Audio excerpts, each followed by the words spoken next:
ఈ ఒక టైంలో ఏమనిపించిందంటే బయట ఉన్న మాటలు కానీ అసలు సినిమా వస్తుందా లేదా బయటికి అని ఉండేది. కానీ మాకు ఎప్పటికప్పుడు నీరసం పడిపోయినప్పుడల్లా నాకు నీరసం వచ్చేసేది. సినిమా అవుద్దా అవ్వదా అనుకున్నప్పుడల్లా దీనికి ప్రాణవాయువునిచ్చిన వ్యక్తి కీరవాణి గారు. ప్రతిసారి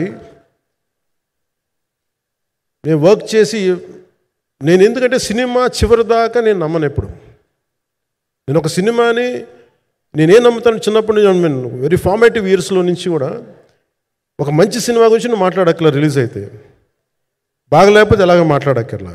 అందుకే నేను ఎప్పుడు సినిమా క్వాలిటీ మీద దృష్టి పెడతాను తప్ప ఇంక మిగతా వాటి మీద మాట్లాడను. అందుకే నాకు ఎప్పుడు ఈ మాట్లాడటం అనే దాని మీద ఎప్పుడు దృష్టి పెట్టలేం. కానీ ఫస్ట్ టైం ఈ సినిమాకి చాలా అవసరం అనిపించింది. అందుకని ఒక నిర్మాతలు కనుమరుగవుతున్న ఈ సమయంలో ఒక బలమైన సినిమా తీసి ఒడిదుడుకుల్ని తట్టుకోగలిగి ఒక నిర్మాత కనుమరుగవ్వకూడదు. ఆయన పక్కన ఏది ఉండాలో అండగా ఉండాలని చెప్పేసి నేను అన్నీ వదిలి, ఇంత బిజీ షెడ్యూల్స్ అన్నీ వదిలేసి, ఒకవైపు నన్ను నా ప్రత్యర్థులు తిడుతున్నా కానీ, సినిమాలకు వెళ్ళిపోయిన తిడుతున్నా కానీ, ఇదేంటంటే నాకు అన్నం పెట్టింది ఇది నాకు నా సినిమా పరిశ్రమ.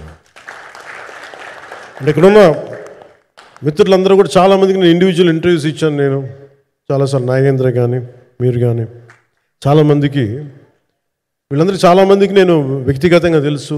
కాకపోతే నాకంటే సినిమా అంటే నేను సినిమా గురించి ఎక్కువ చెప్పలేక ఎక్కువ మాట్లాడలేను. కానీ బట్ నాకు నిజంగా సినిమా మీద అపారమైన గౌరవం, సినిమా మీద అపారమైన ఆసక్తి, నాకు ప్రాణవాయువు అది.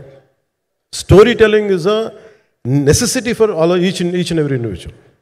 సో సినిమా అది మనకు కల్పిస్తుంది, సినిమా మనకి అలాంటి. కానీ ఈ సినిమా ప్రత్యేకించి చాలా ఛాలెంజింగ్ సర్కమ్స్టాన్సెస్లో, చాలా ఒడిదుడుకుల్లో, యాడ్వర్స్ కండిషన్స్లో కూడా మనస్ఫూర్తిగా దీన్ని ముందుకు తీసుకెళ్ళి, ఆర్థిక ఇబ్బందులు ఎన్ని వచ్చినా కానీ, అంటే నాకు పొలిటికల్గా పేరుండొచ్చు, దేశవ్యాప్తంగా నేను తెలిసి ఉండొచ్చేమో, కానీ సినిమా పరంగా వచ్చేటప్పుడు నేను చాలా హీరోస్తో కంపేర్ చేస్తే వాళ్ళందరికంటే చాలా తక్కువ నేను.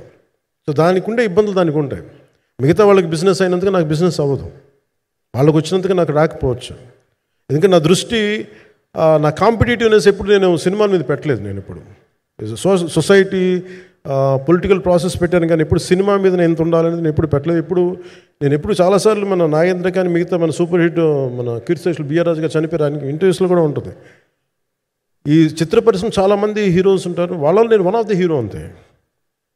నాది ఒక సంవత్సరంలో ఒక ఫ్రైడే ఒక థర్స్డే రిలీజ్ అవుతుంది అంతే, అంతకుమించి తప్ప ఇది అందరి పరిశ్రమ, అందరూ రావాలి అలాంటిది నేను కోరుకునేవాడిని నేను.